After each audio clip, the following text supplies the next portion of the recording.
Greetings YouTube, this is Dean with Board Game Social. I'm here today to talk about a classic card game known as No Thanks.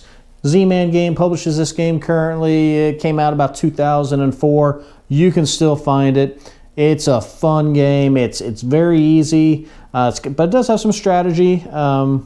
It definitely is a game that if you play with anyone that knows anything about card games or has ever played a card game, it'll work well. Works well as a gateway game, works great for family get-togethers. It works great in almost situation. Great little filler game.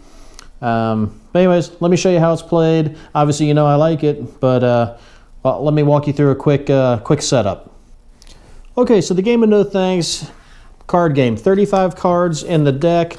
You're going to take 24 of those cards, shuffle them up, put them on the table, take the other 9 cards and put them off to the side. You're not going to need them. So you're never going to know exactly what cards are in the deck when you start to make your runs. How's it played? It's very simple. When you get a card, if it's a single card by itself, it's going to score you 23 points. If you get 2 cards that are next to each other, that are in sequence, you're going to only score the lowest point value card. So you want to try to get runs of sequential cards. Lowest card's going to then give you the points. Because at the end of the game, the fewest points is what's going to actually win. So, that's a good run. You get 13 points out of that. These chits, these red chits, you can use these to either pass on a card, or at the end of the game, they're going to subtract a point from your score. So you want to use them to not take bad cards, but you also want to have some left over at the end of the game because it's going to bring your score down. So let's say I'm the first player. I flip over the first card, it's a 23.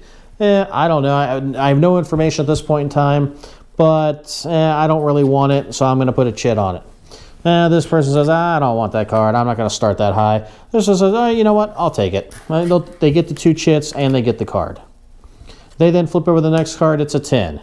Not going to help then, so they put a chit on it. I say, fine, I'll take it. Yeah, that's a nice low card. I'll start my run there. Next card I flip over is a 5. Now, I could gamble and say, you know what? Maybe I'll get a good run of cards and I'll be able to connect the 10. Who knows at this point in time? But even if I get stuck with it, it's still a nice low card. So I'll go ahead and take it and flip the next one. 15. I don't want to have that big of a gap in my run, so I throw a chit out there. Let's say this person says, yeah, what, I don't know. Let's see if it makes it back around to me. And then this person comes over and says, no, I don't want it. I still don't want it. So now they take it, and they knew they wanted it the whole time.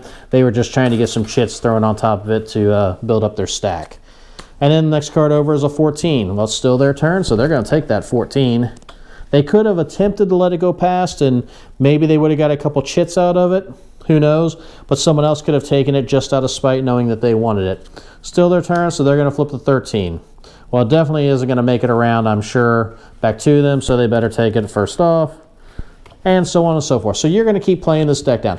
When the deck is finally over, you're going to add up your scores. Again, person with the lowest score is going to win. Any sequential run that you have, you're going to take the lowest point value. Any single card by itself, you're going to score those points. Add up the total amount of points that you have, subtract out the number of chits you have remaining, and the lowest score is the winner. Very simple. Very fluid game, plays pretty fast. And let me tell you right now, my wife kills at this game. I don't know if I've ever beaten her. And I don't know what it is she does, because she doesn't really, I don't know, she just keeps passing. But her cards always seem to come together. Whereas my son, he gambles on everything. He doesn't really pay attention a whole lot to the sequences. And you know, it doesn't work out usually that well for him. And I'm usually somewhere in the middle. I'm always missing that one card that I need because it's in the burn deck. So, No Thanks, Z-Man Games. You can play 3 to 5 players, I believe. Yeah, 3 to 5 players. I wish it wouldn't work well as a 2-player game anyways, but that would be nice. But it is a nice 3 to 5 player game. Play it at a holiday, that sort of thing. We do take a lot of games with us out to dinner to play while we're waiting for our food. This one is not really one that I've really tried, just because with all the chits and I don't know. I don't think it would work very well. It's a lot of fiddly little bits with the chits, and you might lose them. Not that you can't replace them with other things, but it could work. Maybe I'll give it a try and see if it works at the restaurant. That's no thanks. Z-Man Games still can get it. It's a classic. If a game that's 10 years old can be considered a classic, and it plays fast, it just fills that need for a quick filler game, a nice light-hearted little family game that anyone that can count and has a little bit of brain in their head can certainly play. So that being said, check it out if it interests you. And if you already own it, let me know. I mean, have you ever tried taking it to a restaurant? Does it work? What's your favorite setting to play it in? Holidays, family get-togethers? It makes a great little gateway game as well. So I hope you enjoyed this review. If you did, please subscribe to the channel. Like us on Facebook at Board Game Social. Follow us on Twitter. And until the next time, I'll see you at the next social event. Take care, everybody.